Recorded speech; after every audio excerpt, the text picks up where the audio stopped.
7월에는 훈련이라는 주제로 하나님의 말씀을 매주마다 나누려고 합니다. 매해 7월과 8월이 되면 교회 학교에서 여름 성경 학교와 여름 수련회를 갖습니다. 성경 학교와 수련회는 하나님께서 우리 교회에 보내주신 아이들을 예수님의 사람으로 자라가도록 도와주는 훈련입니다. 작년부터 코로나 전에는 2년마다 전교인 여름 수련회를 통해서 여름 신앙 훈련을 가졌었는데 코로나로 중단되어 버렸고, 담임 목사로서 내년부터는 어떤 여름 신앙 훈련을 마련해 볼까 요즘 좀 고민이 많습니다. 그런데 가만히 생각해 보면 교회에서 전체적으로 이렇게 진행하는 신앙 훈련보다 여러분 각자가 매일 습관처럼 행하는 그런 훈련이 신앙생활에 훨씬 더 영향을 미친다, 이런 생각을 해봅니다. 왜냐하면 교회에서 진행하는 훈련은 일회성에 가까운 그런 훈련이 많지만, 여러분 개인이 정말 날마다 행하는 훈련이 있다면 그것은 일종의 습관이 되고, 그 습관이 여러분 신앙생활에 너무도 좋은 그런 영향을 미칠 것이다, 이런 생각을 하기 때문에 그렇습니다. 훈련을 통해서 습관 형성되는 것, 이 관계에 대한 이야기들이 참 많잖아요.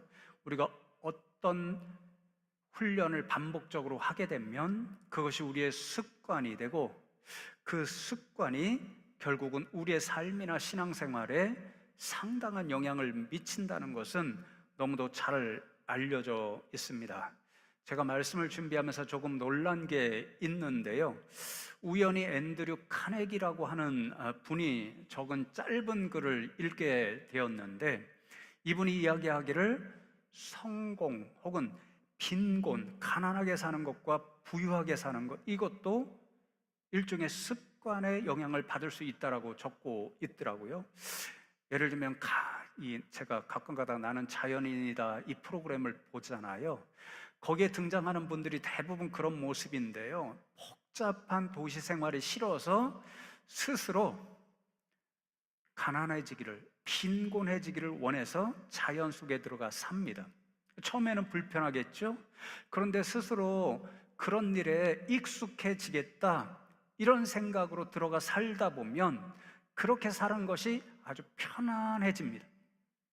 그러니까 가난하고 빈곤하게 사는 것도 일종의 습관처럼 그렇게 익숙하게 된다라는 거죠. 그러니 이 카네기라고 하는 분은 습관에 따라 빈곤하게 사는 것, 부유하게 사는 것도 상당한 영향을 미칠 수 있다, 이렇게 적고 있더라고요. 그 글을 읽으면서 가만히 신앙생활에 적용해 보니까 신앙생활도 유사합니다.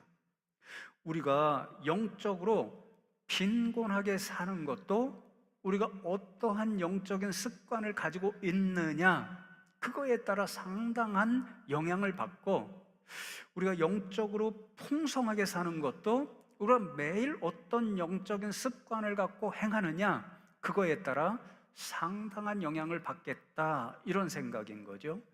그래서 여러분, 우리가 코로나 전처럼 여름 신앙 훈련 어떤 것을 갖지 못해도 이 7월 한 달 동안 교회 학교 행하는 것을 생각하면서 말씀 훈련, 경건 훈련, 기도 훈련, 예배 훈련, 이런 훈련의 말씀들을 함께 나눌 터인데, 이런 말씀들을 들으면서 저와 여러분이 개인적으로 말씀을 가까이 하는 습관, 훈련을 통해서 가져야 되는 거죠. 또 경건의 습관, 기도의 습관, 예배의 습관, 좋은 습관들을 여러분이 스스로 만들어내서 정말 영적으로 풍성한 삶을 살아가시면 얼마나 좋을까, 이런 마음을 가지고 한 달 동안 말씀을 나누고 정말 훈련해서 이런 좋은 영적인 습관을 만들겠다, 결단만 하지 마시고 결단을 실천에 옮겨보시면 좋을 것 같습니다. 오늘은 첫 번째 시간으로 말씀 훈련, 하나님의 말씀을 습관처럼 가까이 하게 되면 영혼이 형통하리로다. 영혼이 강건해지고 또 풍요로워지는 복을 누리게 될 것이다 라고 하는 말씀을 함께 나누려고 하는데요, 지난해부터 제가 유독 여러분에게 계속해서 큐티 훈련을 강조합니다. 저부터도 큐티 세미나에 다녀오기도 하고 또 여러 책들을 읽고 공부해서 여러분을 대상으로 오후에 3주 연속 큐티 세미나 훈련을 진행하기도 했습니다. 오늘 오후 예배가 끝나면 또 목장교회 팀장님들과 모여서 목장교회 팀장님들 먼저 큐티 세미나 집중 훈련을 이어가려고 합니다. 담임 목사로서 제 생각은요, 2, 3년 동안 계속해서 여러분에게 이런 훈련을 시켜서 여러분 모두가 큐티를 습관화해서 하나님의 말씀을 가까이 하고 그 말씀을 통해서 영혼이 형통한 복을 누리는 그런 교회 성도님이 되면 좋겠다 하는 마음을 가지고 있습니다. 사실 오늘 저와 여러분 나누는 이 시편의 말씀은 너무도 잘 아는 말씀이고, 특별히 큐티 교재를 찾아보면요, 이 2절의 말씀이 큐티의 바이블입니다. 어떤 큐티 책을 열어보아도 이 2절의 말씀이 매우 중요한 말씀으로 언급됩니다. 큐티는 제가 공부하고 여러분에게 여러 차례 말씀드렸는데요, 한마디로 정리하면 하나님의 말씀을 가까이 하게 하는 훈련입니다. 이 훈련을 통해서 하나님의 말씀을 가까이 하는 일을 습관처럼, 우리의 영적인 습관처럼 만들어내는 일, 이것이 큐티입니다. 그래서 여러분과 더불어서 계속 큐티하는 훈련을 제가 개인적으로 가지려고 하거든요. 우리가 흔히 하나님의 말씀을 영혼의 양식이라고 그러잖아요. 육신이 배고픔을 느끼면 밥을 먹어야 됩니다. 밥을 먹어야 배고픔이 사라지고 또 밥을 먹어야 건강을 유지할 수 있습니다. 마찬가지로 우리가 영혼을 건강하게 유지하려면 하나님의 말씀, 영혼의 양식을 먹어야 합니다. 그렇지 않고 영혼의 양식인 하나님의 말씀을 멀리하게 되면 결국은 우리의 영이 빈곤해질 수밖에 없습니다. 여러분, 어떤 것을 원하시나요? 영혼이 풍요로운 것을 원하시나요? 아니면 빈곤한 것을 원하시나요? 당연히 영혼이 풍성하기를 원하시죠. 그러니 영혼의 양식인 하나님의 말씀을 당연하게 가까이 해야 합니다. 그런데 현실이 그렇지 않은 것을 제가 보게 됩니다. 우리 성도님들 너무 정신없이 사시다 보면 생각으로는 내가 하나님의 말씀을 좀 읽어야 되는데, 성경 한 구절이라도 펼쳐야 되는데, 그렇게 생각하시지만 펼치지 못하는 날이 많습니다. 사실이죠. 대답 못 하시는 것 같으니까 다 그런 것 같습니다. 제가 중요하게 깨닫는 것은, 여러분, 공부를 하는 것도 자기 주도 학습, 또 자율적인 공부, 이게 효과가 높잖아요. 교회에서 강제적으로 여기 나와라, 저기 나와라, 수련회 가라, 이렇게 참여하는 것보다 여러분이 자기 주도적으로 말씀을 가까이 할 때 그 말씀이 여러분 것이 되고 더 풍성한 영혼의 결실을 맺을 수 있습니다. 하나님의 영혼의 양식으로 주신 그 말씀을 가까이 해야 우리의 영혼이 그 양식을 먹음으로써 건강하고 부유해지는데, 그러면 어떻게 이 말씀을 가까이 할 수 있을까? 말씀을 가까이 하는 훈련을 반복적으로 함으로써 말씀을 가까이 하지 않으면 이상한 거죠. 불안한 거죠. 습관이 되어야 합니다. 오늘 시편 1편의 말씀 교훈을 한마디로 이야기하면 두 가지 전혀 상반되는 습관에 대하여 교훈합니다. 한 가지 습관에 익숙하게 되면 그 영혼은 망하리로다, 멸망의 길로 치닫지만 다른 정반대 습관을 가지게 되면 그 영혼은 형통하리로다, 강건한 은혜의 복을 받게 되어 있습니다. 오늘 그것을 나누면서 말씀을 가까이 하는 훈련을 반복적으로 하고, 그래서 말씀의 습관을 기르자, 실천해 보시면 좋겠습니다. 첫 번째로 교훈하는 것은 죄와 악의 습관입니다. 1절 말씀을 보시면 복 있는 사람은 악인들의 꾀를 따르지 아니하며 죄인들의 길에 서지 아니하며 오만한 자들의 자리에 앉지 아니하고, 그렇게 말씀합니다. 주석서를 찾아보니까 이 1절의 말씀은 의도적으로 무엇인가 점점 더 나빠지고 강해지는 점층법이라는 게 뭐예요? 좋은 게 점점 더 강화되면 좋을 텐데, 오늘 1절의 말씀은 점점 더 나쁜 게 강화되는, 습관적으로 완전히 고착되는, 그것이 얼마나 나쁜 일이고 두려운 일인가, 그것을 보여주기에 점층법을 사용하고 있다는 것입니다. 그것을 주석한 걸 보고 제가 연구하니까 두 가지가 그렇습니다. 첫 번째로는 죄와 악의 내용이 점점 더 나빠지는 쪽으로 강화됩니다. 첫 번째는 어떤 사람들로 출발하라면요, 악인들입니다. 악인들을 찾아보니까 작은 잘못이나 불의를 행하는 사람들입니다. 그래서 작은 잘못, 불의를 깨닫고 딱 멈추면 멈출 수 있는 단계입니다. 그런데 그 다음에는 죄인들이라고 이야기하죠. 하타, 관역에서 벗어나다, 빗나가다, 이런 말 아시지요? 죄인들이 된다는 것은 하나님이 정해주신 바른 길에서 완전히 벗어나 있는 사람, 그래서 악한 일과 죄만 생각하여 행하는 사람, 습관처럼 그렇게 되니까 죄인들이 되면 그 길에서 돌아서기가 점점 더 어렵게 됩니다. 마지막으로 오만한 자들, 교만한 자들이라고 이야기하죠. 뱀이 하와를 유혹할 때 선악과를 먹으면 너희도 하나님처럼 될 수 있어, 이게 교만이죠. 하나님처럼 될 수 없는 인생이 내가 하나님처럼 될 수 있어, 내가 하나님이야, 이렇게 생각하면 그 자신이 하나님이 되니까 진짜 하나님을 예배하지도 않고 대적합니다. 그 사람은 완전히 사탄의 사람입니다.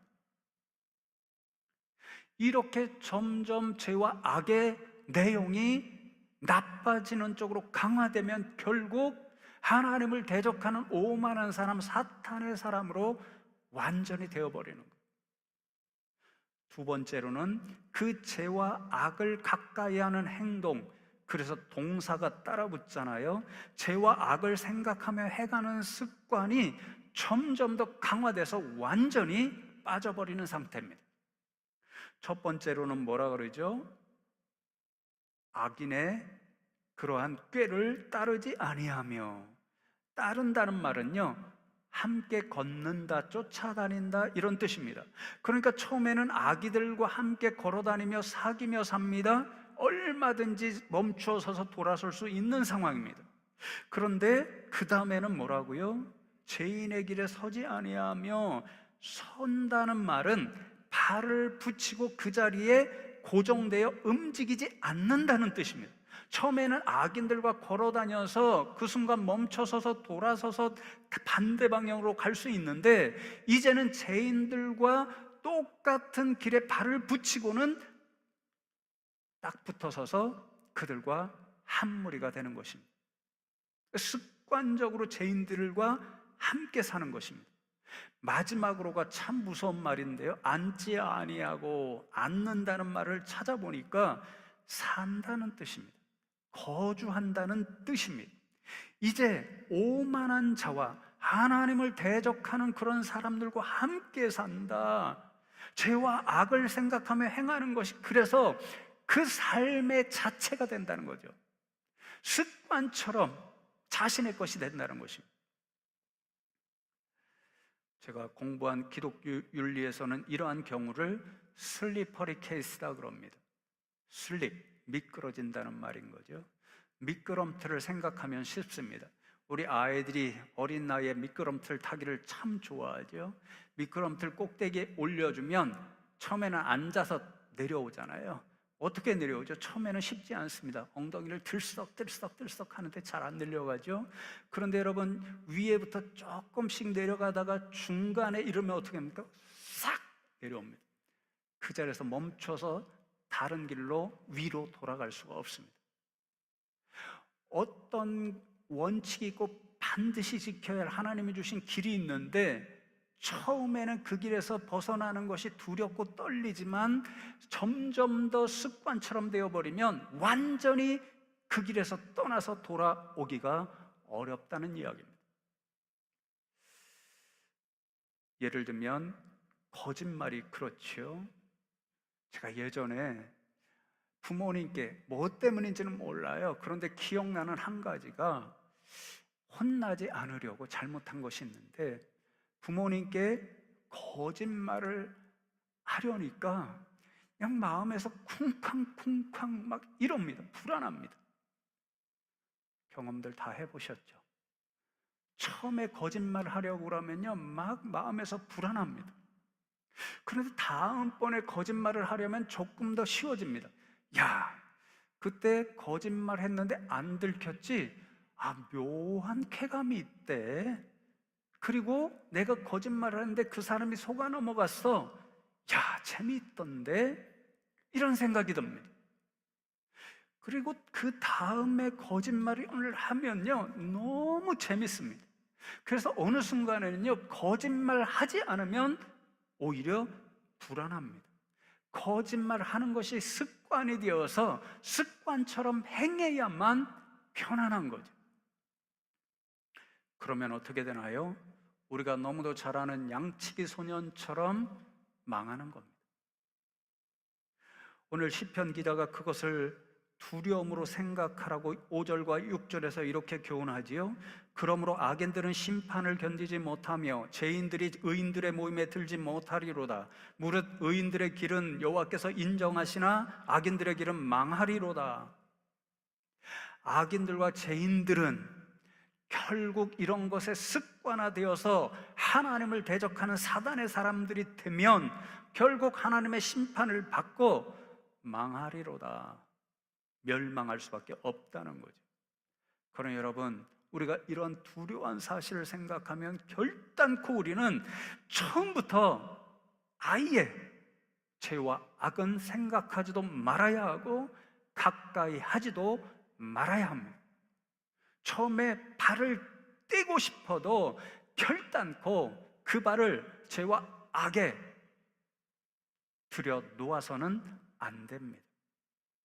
잘못하면 쑥 미끄러 들어가서 죄와 악의 습관의 사람이 되고, 그러면 결국 망하리로다.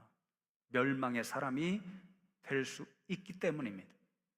그러니 여러분, 우리의 영혼을 위해서 죄와 악으로부터 우리 자신을 지키는 이 일을 기억하시면 좋겠습니다. 이러한 일을 지키기 위해서 우리가 습관을 가져야 하는 한 가지가 뭐냐면요, 두 번째, 하나님의 말씀을 가까이 하는 습관입니다. 시편 1편 2절의 말씀을 보시면 오직 여호와의 율법을 즐거워하여 그의 율법을 주야로 묵상하는도다. 제가 강조해 놓았잖아요. 이번에 말씀을 준비하면서 예전에는 그냥 주야로 묵상하는도다, 이게 더 마음에 들어왔는데 이번에는 율법을 즐거워한다는 말씀을 일부러 찾아봤습니다. 의미를 찾아보니까 아주 우리가 기억해야 하겠더라고요. 하나님의 말씀 속에 즐거움이 있다. 그래서 하나님의 말씀에서 즐거움을 찾는다, 이런 뜻입니다. 여러분, 여러분이 어떤 것에서 즐거움이 있다라고 그 사실을 발견합니다. 그러면 어떻게 하죠? 즐거움을 욕망하는 그런 마음이 우리 가운데 있어서 우리에게 즐거움을 주는 것에 가까이 합니다. 오늘도 제가 교회에 올라오기 위해서 이제 차를 끌고 이 300번째 이 언덕길을 올라오는데요, 좀 짜증이 났습니다. 왜냐하면 축구 동호회 저희 예배 때문에 이제 우리 이 아내는 주차를 못하게 하니까 길거리에 주차를 전부 해가지고 길이 좁으니까 위에서 차가 내려오거나 밑에서 차가 올라오면 서로 겹치게 되면 너무 불편한 거예요. 제가 밑에서 한참 기다리다가 올라왔습니다. 아이, 허락하지 말까? 이렇게 생각이 들더라고요. 저분들 보세요. 놀랍습니다. 폭우가 쏟아져도 나옵니다. 겨울에 너무 춥고 눈이 내려도 나옵니다. 왜 그래요? 일주일에 하루 축구하는 즐거움 크게 있으니까 날씨가 어떻든지 열심히 나옵니다.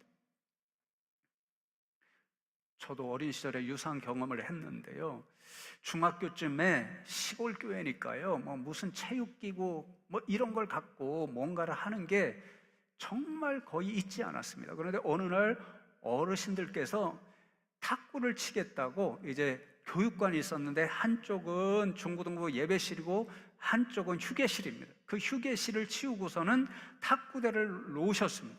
어르신들이 아마 탁구를 어디서 배우셨는지 치시고 시합을 하시는데 너무 재밌어 보입니다. 그래서 몇 번 얻어쳤는데 아무것도 할 줄도 모르는데 저와 더불어서 한 교회 형이 완전히 빠져버려서 탁구 소망부대, 탁구 한 번 더 했으면 좋겠다, 이런 마음을 늘 갖고 있습니다. 주중에는 학교에 가서 공부해야 되고 주말에 저녁에 그때는 중고등부 예배를 드리잖아요. 주일 예배 또 가고. 요즘 그렇게 하자 그러면 아마 난리 날 수도 있는데 어쨌든 그럽니다. 그러면 주일 야고 토요일 저녁에만 탁구를 칠 수 있습니다. 그런데 대부분 어른들이 치고 있어요. 한 번 더 하려고 옆에서 공이 멀리 가면 제가 파파팍 떠가지고 주워다가 드리고, 시합을 하시면 옆에서 심판받으리고 점수판 올려드리고, 그러다 보면 지극정성함을 보시고는 그래도 한번 쳐, 그러면 교회 형과 더불어 한번 치면 얼마나 즐겁든지 얼마나 재밌든지, 그거 더 하고 싶어가지고 어떻게 했냐면요, 토요일 예배가 끝나고 성경 공부 끝나면 거의 9시가 넘는데 그때까지 어르신들이 치고 계십니다. 그러면 10시 넘고 10시 반 이쯤 되셔야 가시는데 그때부터 이제 제가 시작하는 거죠, 교회원과 더불어. 그럼 12시 넘고 새벽 1시, 2시 이때 집에 들어갔다가 부모님께 혼이 났던 기억이 몇 번이나 있습니다. 왜요? 너무 즐거우니까, 너무 재밌으니까. 지금 시편 1편의 기자가 그것을 이야기합니다. 하나님의 말씀에서 즐거움을 보니까 그 즐거움을 느끼려고 어떻게 한다고요? 그의 율법을, 하나님의 율법, 하나님의 말씀을 주야로 묵상하는도다. 주야로, 밤낮으로, 매일 일상처럼 하지 않으면 안 되는 일상생활과 똑같은 습관처럼 하나님의 말씀을 가까이 하며 묵상합니다. 묵상한다는 것도 원어적인 표현을 보면 반복한다는 것입니다. 한 번 묵상하고 끝나는 것이 아니라 매일같이 하나님의 말씀을 가까이서 읽고, 읽은 그 말씀을 들고 묵상한다는 건 뭐죠? 소가 여물을 먹으면 되새김질을 해야 되잖아요. 읽은 말씀을 가지고 입으로 되새기듯이 계속해서 내 중얼중얼 읊으면서 이 말씀의 의미가 무엇일까 묵상하고 또 묵상하는 겁니다. 그러다가 하나님께서 이 말씀의 의미를 깨닫게 하시면, 와, 이런 의미였구나, 너무 기쁘고 즐겁습니다. 그러니까 또 하나님의 말씀을 주야로 묵상하고, 묵상을 통해서 말씀의 의미를 발견하면 또 즐겁고 기쁘고, 그래서 또 하나님의 말씀을 가까이 하고 묵상하고 습관이 되는 거죠. 저는 부족하지만 조금 다른 방식으로 거의 매주 이런 유사한 경험을 합니다. 오늘도 이 말씀 선포하는 자리에 서 있는데요, 사실은 안 했으면 좋겠어요. 힘들어서. 더 이상 말씀 준비하는 게 제게 너무 괴롭습니다. 연구하고 깨닫고 적고 여러분들에게 여기에서 전해드린 게 참 힘이 듭니다. 지난주에는 제가 무슨 말씀을 찍어내는 자판기도 아닌데 새벽 기도하면서 강의 하루 종일 하고, 수요일은 수요 기도해야 하고, 목요일에는 헵시바 기도해야 하고, 오늘은 또 1부, 2부 성찬식이 있죠. 오후에 목장교회 연합예배 제가 또 말씀 전하죠. 그거 끝나고 큐티 세미나 하죠. 혼자 북치고 장구 쳐야 됩니다. 하루에 하나, 두 개 말씀 준비를 해야 합니다. 하나님 이거 그만하게 해주세요. 수없이 기도했습니다. 토요일에 말씀 준비해 놓은 거 읽잖아요. 제가 먼저 은혜가 돼야 되는데 은혜가 안 되잖아요. 도망가고 싶어요. 그런데 그러한 것들을 불쌍히 여기셔서 하나님께서 제가 묵상할 때 때때로 제가 전혀 깨닫지 못하던 말씀을 깨닫게 하시잖아요. 그 영적 즐거움, 영적 쾌감은 우리가 그런 말 하잖아요. 안 해보시면 모른다고. 안 해보시면 모릅니다. 그 정도로 영적 즐거움과 쾌감이 신이 날 정도로 크고 좋습니다. 성도 여러분, 여러분도 하나님의 말씀에서 이 시편 기자와 같이 즐거움을 찾으시고 그 즐거움을 만끽하실 수 있는 복을 누리시면 좋겠습니다. 그러려면 어떻게 해야죠? 주야로 묵상하는도다. 주야로 일상생활의 습관처럼 하나님의 말씀을 가까이 하고 묵상하고 또 묵상해야 합니다. 3절의 말씀을 보시면 이렇게 하나님의 말씀을 습관처럼 주야로 가까이 하고 묵상하면 그는 시냇가에 심은 나무가 철을 따라 열매를 맺으며 그 잎사귀가 마르지 아니함 같으니 그가 하는 모든 일이 다 형통하리로다. 다 형통하리로다. 이 말을 단순히 물질 중심적으로만 생각하면 곤란합니다. 시냇가에 심기운 나무, 팔레스타인 지역에서 이런 나무는 복음입니다.